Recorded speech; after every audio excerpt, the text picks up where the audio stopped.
அனைவருக்கும் வணக்கம். இன்னைக்கு நம்ம சேனல்ல ரொம்பவே சிம்பிளா அதே சமயம் பார்க்க ரொம்ப லட்சணமாக இருக்கக்கூடிய ஒரு பூக்கோளம் எப்படி வரைகிறதுன்னு பார்க்க போகிறோம். முதல்ல நடுவில் ஒரு சின்ன வட்டம் வரைஞ்சி அதை சுற்றி இதழ்கள் மாதிரி அழகாக கொண்டு வரணும். நான் இப்போ பண்ணுற மாதிரி மெதுவாக வரையுங்க. இதற்கு புள்ளிகளை நேர்த்தியாக வைக்க வேண்டும்.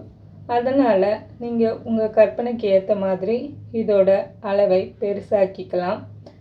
இந்த கோலத்தோட ஸ்பெஷாலிட்டியே இதோட அந்த வளைவுகள் தான்.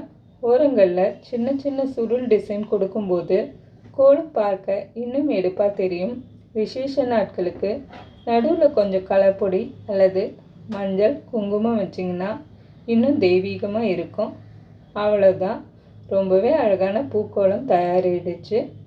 இந்த டிசைன் உங்களுக்கு பிடிச்சிருந்தா லைக் பண்ணுங்கள், உங்கள் ஃப்ரெண்ட்ஸுக்கும் ஷேர் பண்ணுங்கள். மறக்காமல் நம்ம எஸ்வி ஹோம் சேனலை சப்ஸ்கிரைப் பண்ணிடுங்க. நன்றி.